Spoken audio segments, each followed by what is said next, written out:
मेदिनीपुर क्रांति की भूमि है। इसके चारों ओर स्वतंत्रता आंदोलन की विभिन्न कहानियां फैली हुई है। ये मेदिनीपुर देश के लिए लड़ने वाले वीर शहीदों की गाथा लेकर चल रहा है और इसी जिले का बच्चा है युवा क्रांतिकारी शहीद खुदीराम बोस, जिन्होंने उस छोटी सी उम्र में दिखा दिया कि अंग्रेजों के खिलाफ लड़ना कैसा होना चाहिए। खुदीराम ने 1905 में बंगाल विभाजन के दौरान अंग्रेजों के खिलाफ आंदोलन में सक्रिय रूप से भाग लिया। मात्र 15 वर्ष की आयु में वे रिवॉल्यूशनरी ऑर्गेनाइजेशन प्रैक्टिस एसोसिएशन से जुड़ गए। अपनी गहरी रुचि और कौशल के कारण खुदीराम ने 1 वर्ष के भीतर ही बम रखने और बनाने की तकनीक में महारत हासिल कर ली।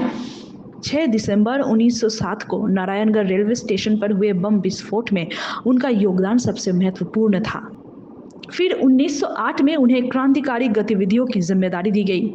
एक अन्य क्रांतिकारी प्रफुल्ल चाकी उनके साथी थे। मुजफ्फरपुर के जिला मजिस्ट्रेट किंग्सफोर्ड की हत्या की जिम्मेदारी उन्हें सौंपी गई। किंग्सफोर्ड बंगाल के क्रांतिकारियों पर अत्यधिक अत्याचार करने के लिए कुख्यात था। इस क्रूर भूमिका के लिए युवा क्रांतिकारियों ने उस पर बमबारी करने की योजना बनाई। खुदीराम और प्रफुल्ल चाकी बिहार के मुजफ्फरपुर पहुंचे और किंग्सफोर्ड की कार पर बम फेंका। दुर्भाग्य से किंग्सफोर्ड कार में नहीं था। उस कार में एक अन्य ब्रिटिश अधिकारी, कैनेडी की पत्नी और बेटी थी। इस घटना में दोनों की जान चली गई। खुदीराम को ब्रिटिश पुलिस ने गिरफ्तार कर लिया। पुलिस द्वारा पकड़े जाने से पहले प्रफुल्ल ने आत्महत्या करने का फैसला लिया। खुदीराम को फांसी की सजा सुनाई गई।